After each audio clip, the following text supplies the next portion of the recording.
Osaka-style okonomiyaki. This dish started to appear more and more after World War II when there was a scarcity of rice and people started to use more flour in their cooking. Okonomiyaki can basically be anything you want it to be, since okonomi literally means to one's liking or how you like it.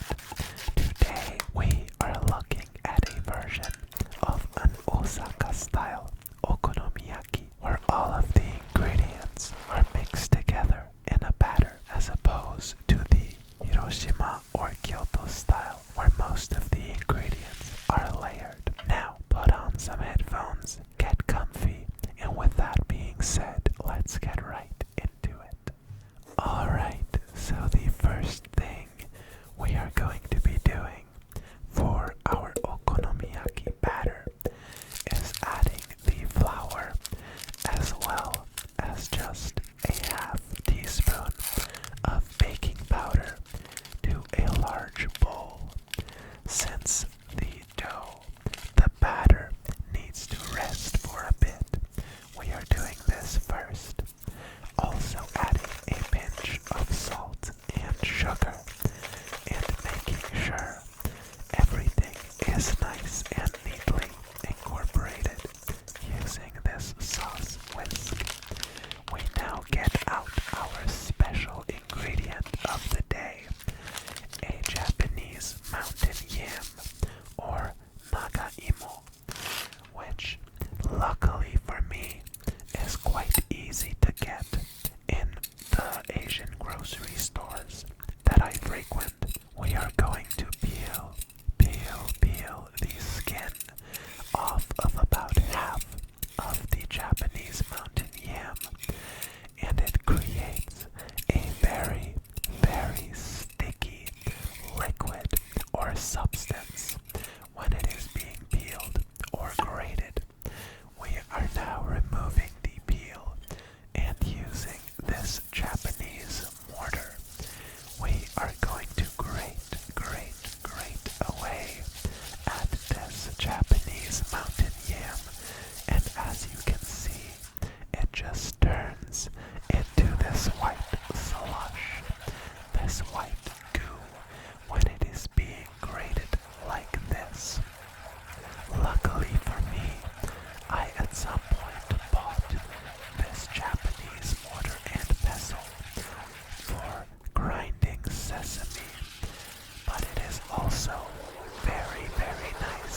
are slicing away at each and every one of these 4 quarters of cabbage, and it appears we have found a loose leaf, a loose cabbage leaf that I am slicing up separately from the rest of the cabbage. Does this take too long? Oh well, it's just for you. And I now move back to the rest of the cabbage and to some ginger that I quickly pickled in some vinegar, sugar, and salt solution. And to my amazement, it actually turned kind of pink. And I thought that only young ginger that has like the little pink sprouts actually turns pink in the vinegar. But I guess mine also turned kind of pink. I'm also adding a can of corn to my okonomiyaki because I really like it. And since okonomi means how you like it, I'm adding corn. But feel free to add anything else. I am now slicing up the topping. Some green onion. You always gotta have some green onion as a topping. Not only for the vibrant color, but also for its magnificent taste. We are now cracking one egg after another into this batter once it has rested for about an hour.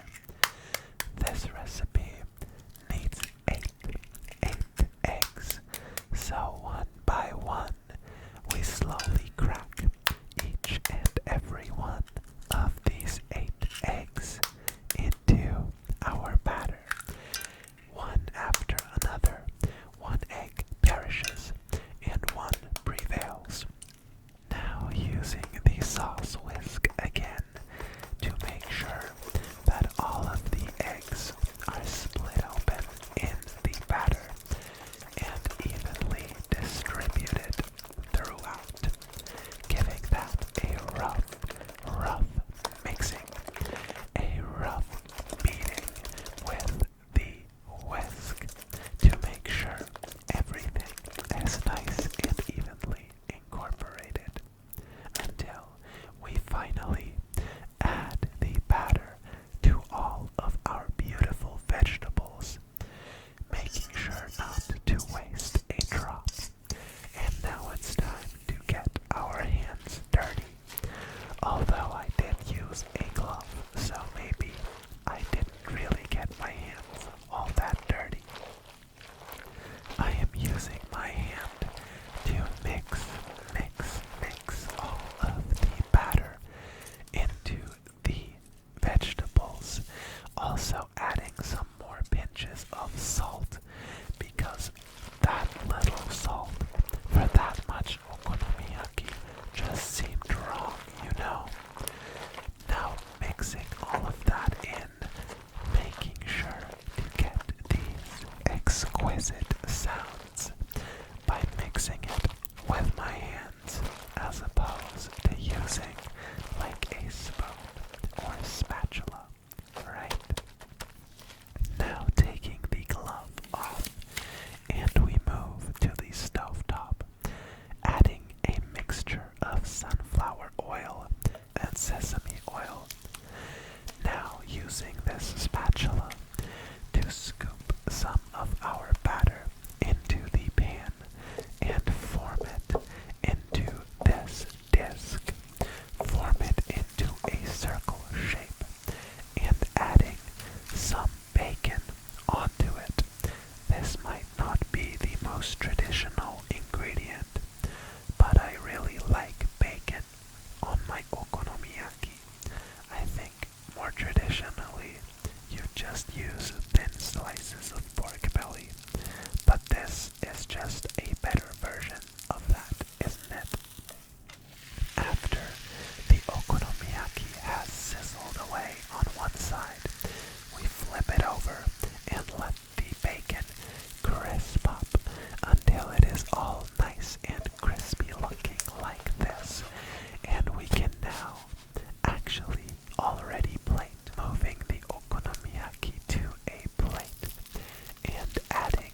some okonomiyaki sauce onto it, using a spoon to distribute all of that delicious sauce over the okonomiyaki.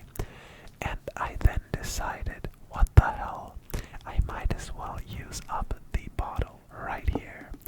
And now squeezing thin strips of mayonnaise. You gotta use goopy mayonnaise all over the okonomiyaki, and using a toothpick to pull these little lines through it so it looks all nice and neat for it to receive our toppings, being spring onion and katsuobushi. And there you have it. I hope you enjoyed this cooking section. Now moving on to the eating section of the video. Let us dig in.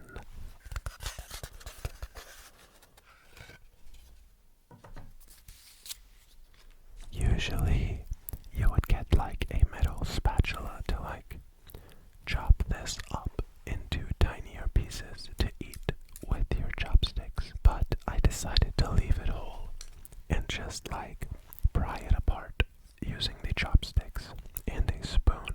Itadakimasu. Itadakimasu. There's been a lot of Japanese food on the channel lately, hasn't there? They must be doing something right.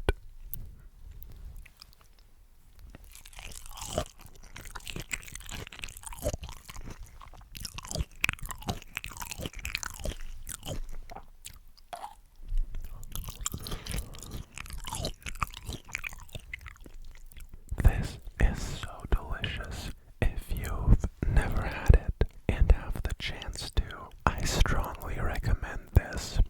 Although I did have okonomiyaki when I was in Japan last year, and in my humble opinion, this one is better.